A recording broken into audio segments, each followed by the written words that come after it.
So what's up mga bossing, magandang araw sa ating lahat. Shout out pala mga bossing sa bago na naman nating model ngayon, si Boss Romel Humania. So yan po yung final result mga bossing sa requested na gupit niya mga bossing. So tara mga bossing, samahan nyo kami sa video na to sa umpisa hanggang sa matapos. Tara, let's go!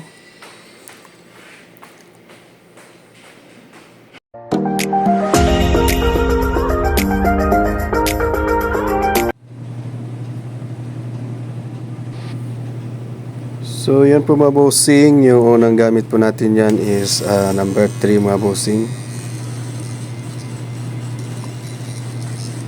So yan po mga bossing, patay-patay na natin sa bandang taas. Yun yung number 3 yung unang gamit natin mga bossing.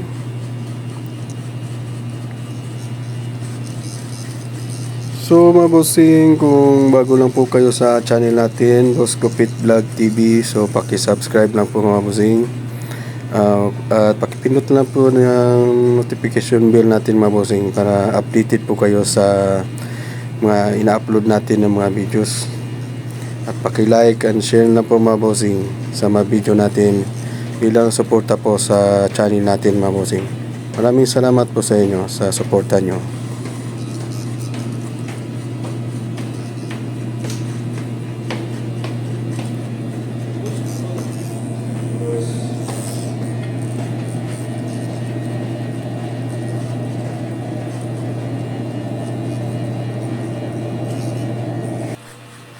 So sa kabilang side mga bossing, ganun pa rin yung gamit natin.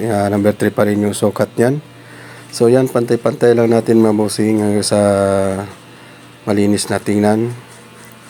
So yun nga pala mga bossing, may nagko-comment pala sa atin na hindi daw ako pwedeng magiging isang barbero kasi nagmamagaling daw ako sa ginagawa ko sa panggugupit.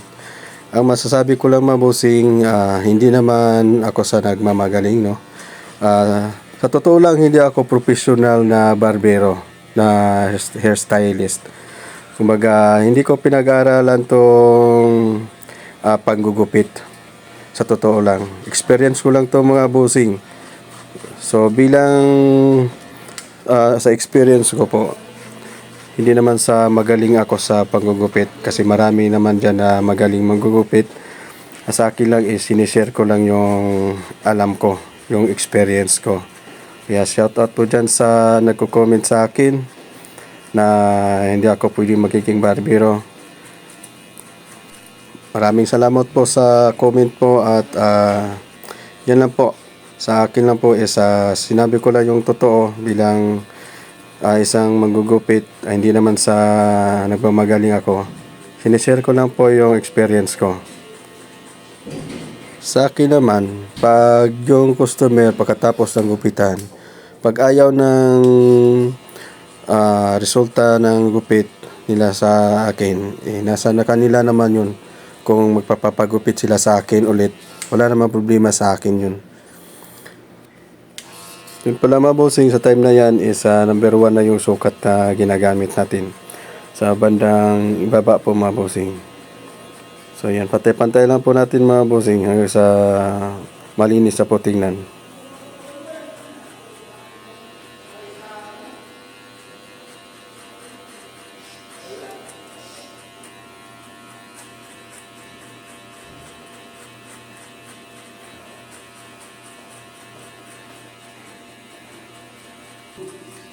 Yes.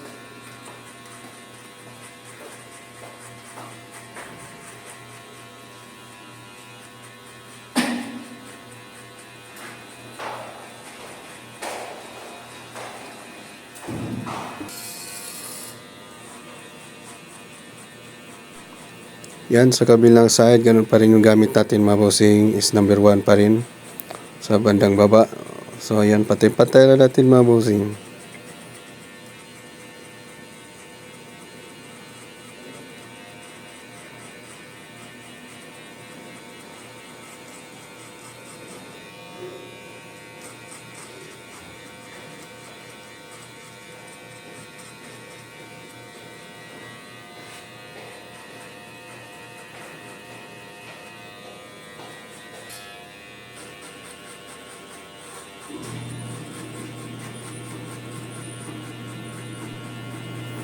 So, ganyan sa bandang likod, ganun pa rin yung gamit natin mga bossing. Number 1 pa rin yung sukat niyan. So, yun. Linis-linisan na natin mga bossing hanggang sa pantay na po tingnan.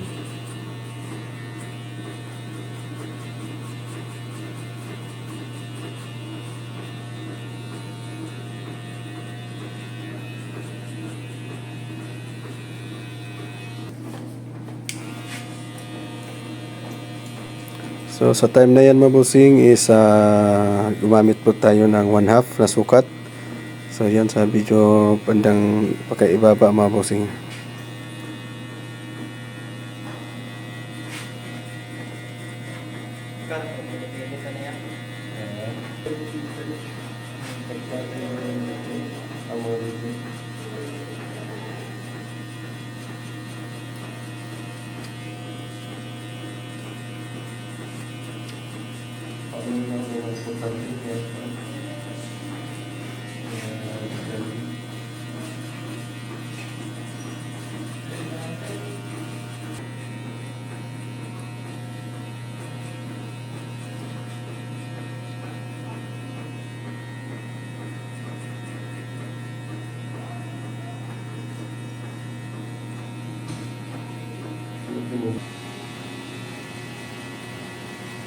Yun sa kabilang side, ganun pa rin gamit natin mga bossing is 1/2 pa rin.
Maraming salamat po sa panonood sa video natin mga bossing, at isa na namang video po ang sinishare ko sa inyo bilang isang magugupit, hindi naman sa nagmamagaling tayo.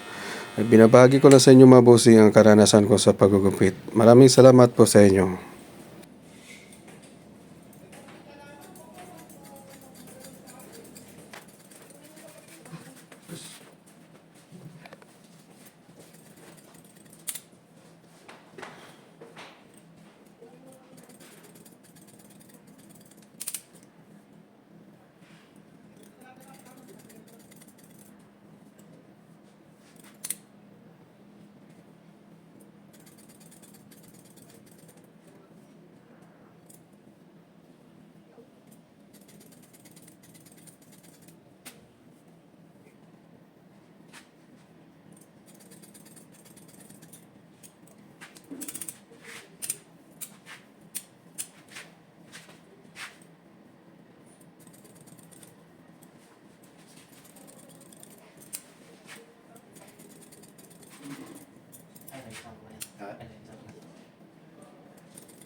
Yan, inahayta na po natin mga bossing. Yun rin po, inuulit-ulit ko po. Warning lang po sa mga baguhan na gumagamit ng blade sa pag-ahit is puting ingat lang po tayo. Kasi mabilis po makasugat yung blade.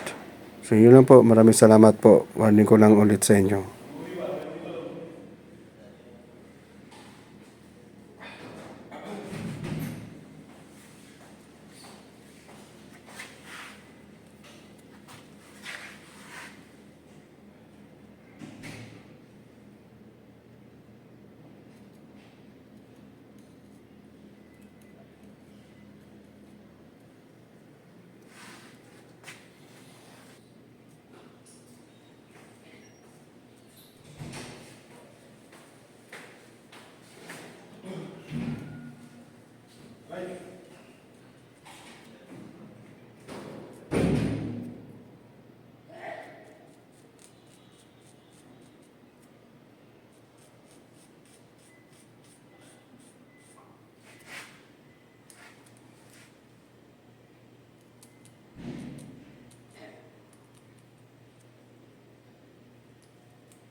Christmas party.